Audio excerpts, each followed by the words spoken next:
Hi കൂട്ടുകാരെ, എൻ്റെ പേര് കാർത്തിക്. ഞാൻ 10ാം ക്ലാസ്സിൽ പഠിക്കുന്നു. ലീൻ ടീച്ചറാണ് എൻ്റെ ക്ലാസ് ടീച്ചർ. ടീച്ചർ ഞങ്ങളുടെ വീടിൻ്റെ അടുത്ത് താമസിക്കാൻ വരുന്നതും അച്ഛനും അമ്മയും ഒരാഴ്ചത്തേക്ക് നാട്ടിൽ പോകുന്നതും ഞാൻ ടീച്ചറിൻ്റെ വീട്ടിൽ പോയി നിൽക്കുന്നതും പിന്നെ കുറച്ച് സംഭവങ്ങളൊക്കെയാണ് കഥയിലൂടെ പറയുന്നത്. നമ്മൾ ഒരു ടെലഗ്രാം ചാനൽ തുടങ്ങിയിട്ടുണ്ട്. അതിൽ നല്ല നല്ല കഥകൾ ഇടുന്നുണ്ട്. കുറെ കൂടെ ഓപ്പണായി പച്ചയ്ക്ക് എല്ലാം പറയുന്നുണ്ട്. ചാനലിൻ്റെ ലിങ്ക് ഡിസ്ക്രിപ്ഷനിലുണ്ട്. കഥയിലേക്ക് വരാം. ഞാൻ വീടിൻ്റെ അടുത്തുള്ള സ്കൂളിലാണ് പഠിക്കുന്നത്. നടന്ന് പോകാനുള്ള ദൂരമേ ഉള്ളൂ. വീട്ടിൽ അച്ഛനും അമ്മയുമുണ്ട്. ഞാൻ ഒറ്റ മോനാണ്. എൻ്റെ ക്ലാസ്സിൽ ഞാനാണ് ഏറ്റവും നന്നായിട്ട് പഠിക്കുന്ന കുട്ടി. ടീച്ചർമാർക്കെല്ലാം എന്നെ വലിയ ഇഷ്ടമാണ്. എൻ്റെ ക്ലാസ് ടീച്ചറാണ് ലീന ടീച്ചറെ പറ്റി പറയുകയാണെങ്കിൽ ഒരു 33 വയസ്സൊക്കെ ഉണ്ടാകും. നല്ല വെളുത്ത് സുന്ദരിയാണ്. കല്യാണം കഴിഞ്ഞതാണ്. 2 ചെറിയ പിള്ളേരുണ്ട്, ഒരു മോനും ഒരു മോളും. ടീച്ചറിൻ്റെ വീട് നല്ല ദൂരെയാണ്. ടീച്ചർ സ്കൂളിൻ്റെ അടുത്തുള്ള ഒരു ഹോസ്റ്റലിലാണ് താമസം. ഭർത്താവും കുട്ടികളെല്ലാം ഭർത്താവിൻ്റെ വീട്ടിലാണ്. ടീച്ചർക്ക് അവിടേക്ക് പോകാനേ സമയം കിട്ടുന്നില്ല. 10ാം ക്ലാസ്സിലെ ടീച്ചറായതുകൊണ്ട് ടീച്ചർക്ക് എപ്പോഴും നല്ല തിരക്കാണ്. ഞങ്ങൾ നല്ല കൂട്ടാണ്. ഇടയ്ക്കൊക്കെ ഫോൺ വിളിച്ച് സംസാരിക്കും. അപ്പോഴാണ് ടീച്ചർ ഈ കാര്യങ്ങളൊക്കെ പറഞ്ഞത്. ഇവിടെ സ്കൂളിൻ്റെ പരിസരത്ത് ഒരു വീട് വാങ്ങണം, ഭർത്താവിനെയും കുട്ടികളെയും എല്ലാം ഇങ്ങോട്ട് കൊണ്ടുവരണം, ഇവിടെ താമസിക്കണം എന്നൊക്കെ ടീച്ചർ പറയാറുണ്ട്. ഞാൻ ഈ കാര്യമൊക്കെ വീട്ടിൽ പറഞ്ഞു. അപ്പോഴാണ് അച്ഛൻ പറഞ്ഞത്, നമ്മുടെ വീടിൻ്റെ തൊട്ടടുത്ത് ഒരു വീടില്ലേ, അത് കൊടുക്കാൻ ഇട്ടേക്കാണ്. ഞാൻ ടീച്ചറെ വിളിച്ച് പറഞ്ഞു. ടീച്ചർക്ക് അച്ഛൻ്റെ നമ്പർ കൊടുത്തു. അവർ തമ്മിൽ സംസാരിച്ചു. അച്ഛൻ വീടിൻ്റെ ഉടമസ്ഥനെ വിളിച്ച് കാര്യങ്ങളൊക്കെ പറഞ്ഞു. ടീച്ചർ വീടും സ്ഥലവുമെല്ലാം വന്ന് കണ്ടു. ടീച്ചർക്ക് ഇഷ്ടപ്പെട്ടു. അങ്ങനെ പെട്ടെന്ന് കാര്യങ്ങളെല്ലാം നീങ്ങി. ടീച്ചർ വീടും സ്ഥലവും വാങ്ങി. എനിക്കും വളരെ സന്തോഷമായി. ടീച്ചർ അതാ എൻ്റെ വീടിൻ്റെ തൊട്ടടുത്ത്. മനസ്സിൽ ആലോചിച്ച് ചെയ്ത കാര്യങ്ങളെല്ലാം ഇനി നേരിട്ട് കണ്ട് ചെയ്യാലോ, അതായിരുന്നു എൻ്റെ സന്തോഷം. ടീച്ചറിനും നല്ല സന്തോഷമാണ്. എടാ, നമ്മൾ അയൽവക്കം ആവാൻ പോവുകയാണ്. ഇനി സ്കൂളിലേക്ക് ഒന്നിച്ച് പോവുകയും വരികയും എല്ലാം ചെയ്യാം.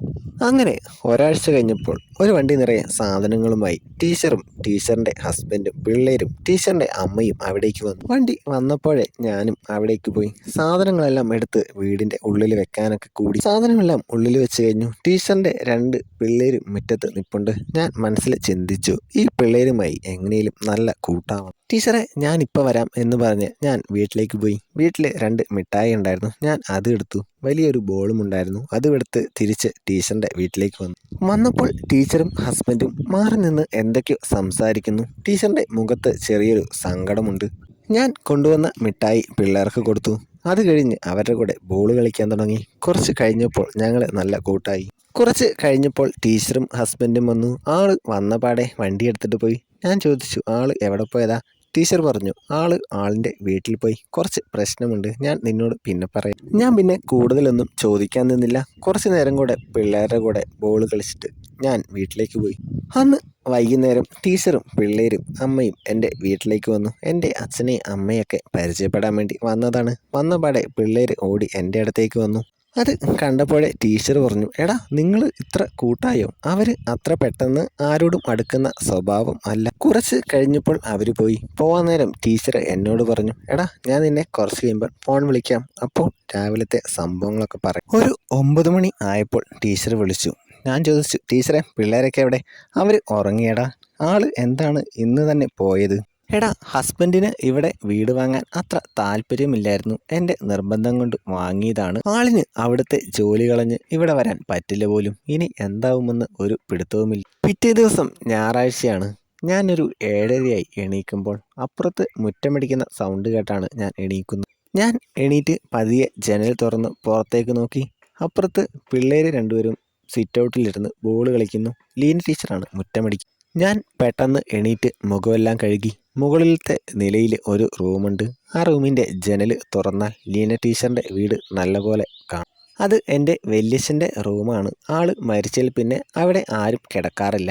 അമ്മ ഇടയ്ക്കിടെ വന്ന് തൂത്ത് വൃത്തിയാക്കി ഇടാറുണ്ട്. ഞാൻ ഇടയ്ക്ക് അവിടെ പോയി ഇരിക്കാറുണ്ട്. അവിടെ ആരുടെയും ശല്യമില്ല. അവിടെ വെച്ചാണ് ഞാൻ ടീച്ചറെ ഓർത്ത് കളയുന്നത്. ഇനി കൺമുന്നിൽ നേരിൽ കാണാൻ. ഞാൻ ജനൽ തുറന്ന് പുറത്തേക്ക് നോക്കി. നല്ലപോലെ കാണായിരുന്നു.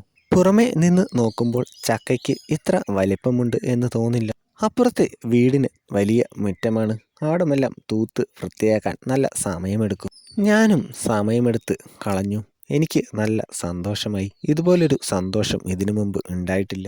ഞാൻ താഴെ അടുക്കളയിലേക്ക് പോയി. അമ്മ ചായ എടുത്തു വെച്ചിട്ടുണ്ട്. ചായയൊന്നും കുടിക്കാതെയാണ് മുകളിലേക്ക് പോയത്. അടുക്കളയിൽ ചായ കുടിച്ചുകൊണ്ടിരുന്നപ്പോൾ അപ്പുറത്തുനിന്ന് ലീന ടീച്ചർ അമ്മയെ വിളിച്ചു ചോദിച്ചു, അവന് എവിടെ കാർത്തിക്, ഇതുവരെ എണീറ്റില്ലേ? അത് കേട്ടപ്പോൾ ഞാൻ പറഞ്ഞു, ടീച്ചറെ ഞാൻ ഇപ്പോൾ എണീറ്റതേ ഉള്ളൂ, ദാ ചായ കുടിക്കുന്നു. ടീച്ചർ രാവിലെ എണീറ്റോ? പിള്ളേർ എവിടെ? സൗണ്ടൊന്നും കേൾക്കുന്നില്ലല്ലോ. എടാ ഞാൻ രാവിലെ എണീറ്റു, പിള്ളേരും കുറച്ച് മുമ്പ് എണീറ്റു, അവർ ഉള്ളിലുണ്ട്. നീ ചായ കുടിച്ചിട്ട് കുറച്ച് കഴിയുമ്പോൾ ഇവിടേക്ക് വാ, ഞാൻ ദോശ ഉണ്ടാക്കിയിട്ടുണ്ട്, നമുക്ക് ഒന്നിച്ച് ഇവിടുന്ന് കഴിക്കാം. അങ്ങനെ ദിവസങ്ങൾ കടന്നുപോയി. ഞങ്ങൾ ഒരു വീട് പോലെയായി. ടീച്ചർ അടുത്തുള്ള കാരണം എനിക്ക് പഠിത്തം കുറെ കൂടെ എളുപ്പമായി. അങ്ങനെയൊക്കെ ആണെങ്കിലും മുകളിലെ വല്യച്ഛൻ്റെ റൂമിൽ നിന്ന് കിട്ടുന്ന സന്തോഷം ഞാൻ ഒരു ദിവസം പോലും വേണ്ടെന്ന് വെച്ചിട്ടുമില്ല. അങ്ങനെ എൻ്റെ എക്സാമായി. ആ സമയത്താണ് അമ്മയുടെ അച്ഛന് കുറച്ച് സീരിയസ് ആണ്, ഹോസ്പിറ്റലിലാണ് എന്ന് പറഞ്ഞ് ഫോൺ വന്നത്. എന്ത് ചെയ്യും? പോവാതിരിക്കാൻ പറ്റില്ല. പോയാൽ ഒരാഴ്ചത്തെ കാര്യം പോക്കാണ്. എനിക്ക് എക്സാമും എഴുതാൻ പറ്റില്ല. അങ്ങനെ ഞങ്ങൾ സംസാരിച്ചുകൊണ്ട് നിൽക്കുമ്പോഴാണ് ലീന ടീച്ചർ വരുന്നത്. ടീച്ചർ എന്തു പറ്റി? എല്ലാവരുടെയും മുഖത്തൊരു സങ്കടം. ടീച്ചറെ, അമ്മയുടെ അച്ഛന് സുഖമില്ല, ഹോസ്പിറ്റലിലാണ്. അമ്മയ്ക്കും അച്ഛനും അവിടേക്ക് പോകണം. ഞാൻ പോയാൽ എനിക്ക് എക്സാം എഴുതാൻ പറ്റില്ല. എന്നെ ഇവിടെ ഒറ്റയ്ക്ക് നിർത്തിയിട്ട് പോവാൻ ഇവർക്കും പറ്റില്ല. അത് കേട്ടപ്പോൾ ടീച്ചർ പറഞ്ഞു, ഇതിന് ഇത്ര ടെൻഷൻ അടിക്കാനൊന്നുമില്ല, നിങ്ങൾ ധൈര്യമായിട്ട് പോയിട്ട് വാ, ഇവൻ്റെ കാര്യം ഞാൻ നോക്കിക്കോ. ബുക്കും ബാഗും കുറച്ച് ഡ്രസ്സും എടുത്ത് ഇവൻ അപ്പുറത്ത് എൻ്റെ വീട്ടിൽ വന്ന് നിൽക്കട്ടെ. ഇവന് പരീക്ഷയല്ലേ, എനിക്ക് നല്ലപോലെ ശ്രദ്ധിക്കാനും പറ്റും, ഇവന് നല്ല മാർക്കും കിട്ടും. അത് കേട്ടപ്പോൾ അച്ഛനും അമ്മയ്ക്കും നല്ല ആശ്വാസമായി. ടീച്ചർ ചോദിച്ചു, നിങ്ങൾ എപ്പോഴാണ് പോകുന്നത്? ഞങ്ങൾ ഇപ്പോൾ തന്നെ ഇറങ്ങുകയാണ്, അവിടേക്ക് നല്ല ദൂരമുണ്ട്. വീട് പൂട്ടി അച്ഛനും അമ്മയും ഇറങ്ങി. ഞാനും ഇറങ്ങി. ഒരു താക്കോല് അച്ഛന് എൻ്റെ കയ്യിൽ തന്നു. അങ്ങനെ അവർ പോയി. ഞാൻ ടീച്ചറിൻ്റെ കൂടെ ടീച്ചറിൻ്റെ വീട്ടിലേക്ക്. ടീച്ചറിൻ്റെ അമ്മയോട് പറഞ്ഞു, ഒരാഴ്ചത്തേക്ക് കാർത്തിക് ഇവിടെ ഉണ്ടാകും. ഇനി കാർത്തിക് ചേട്ടൻ ഞങ്ങളുടെ വീട്ടിലാണ് എന്ന് പറഞ്ഞ് പിള്ളേരും തുള്ളിച്ചാടി. ടീച്ചറും പിള്ളേരും വലിയൊരു റൂമിലാണ് കിടക്കുന്നത്. ആ റൂമിൽ 2 കട്ടിലുണ്ട്.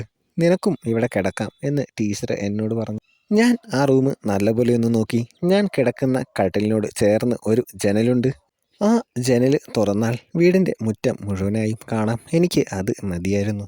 അങ്ങനെ അന്ന് രാത്രിയായി. ഞാൻ നാളത്തെ എക്സാമിനുള്ളത് പഠിച്ചുകൊണ്ടിരിക്കുകയാണ്. ടീച്ചറിനും എക്സാമിൻ്റെ എന്തോ വർക്കുണ്ട്. ടീച്ചർ അതും നോക്കിയിരിക്കുന്നു. എടാ, എൻ്റെ വർക്ക് കഴിഞ്ഞു, നീ കുറച്ച് നേരോടെ ഇരുന്ന് പഠിക്ക് എന്ന് പറഞ്ഞ് ടീച്ചർ കിടന്നു. ഞാൻ കുറച്ച് നേരോടെ ഇരുന്ന് പഠിച്ചു. തിരിഞ്ഞ് നോക്കിയപ്പോൾ എനിക്ക് എല്ലാം കാണായിരുന്നു. പിന്നെ ഒന്നും പഠിക്കാൻ ശ്രദ്ധ കിട്ടിയില്ല. ഞാൻ പേന എടുത്ത് കയ്യിൽ പിടിച്ചു. കുറച്ച് കഴിഞ്ഞപ്പോൾ പേനയിലെ മഷി പേപ്പറിലേക്ക് കളഞ്ഞു. കാർത്തികേ, നീ എന്ത് ചെയ്യുക? ഞാൻ ഞെട്ടി തിരിഞ്ഞു നോക്കി. ടീച്ചർ ഉറങ്ങിയിട്ടില്ലായിരുന്നു, വെറുതെ കണ്ണടച്ച് കിടക്കുമായിരുന്നു. എനിക്ക് മനസ്സിലായി, ഞാൻ പേനയെടുത്തതും മഷി പേപ്പറിൽ കളഞ്ഞതും എല്ലാം ടീച്ചർ കണ്ടെന്നു. എന്ത് ചെയ്യണം, എന്ത് പറയണം എന്നറിയാതെ ഞാനങ്ങനെ നിന്നു. ടീച്ചർ എണീറ്റ് വന്ന് മഷി വീണ പേപ്പർ എടുത്ത് ചുരുട്ടി ജനൽ തുറന്ന് പുറത്തേക്ക് കളഞ്ഞു. പേന അപ്പോഴും പുറത്താണ്, ഞാൻ ബാഗിനുള്ളിൽ വെച്ചിട്ടില്ല. ടീച്ചർ എൻ്റെ പേനയെടുത്ത് കയ്യിൽ പിടിച്ചു. എന്നിട്ട് ടീച്ചറിൻ്റെ ബാഗ് തുറന്നു. ഞാൻ പതിയെ പേനയെടുത്ത് ബാഗിൻ്റെ ഉള്ളിലേക്ക് വെച്ചു. കുറച്ച് കഴിഞ്ഞപ്പോൾ പേനയിലെ മഷി ബാഗിൻ്റെ ഉള്ളിലേക്ക് പോയി.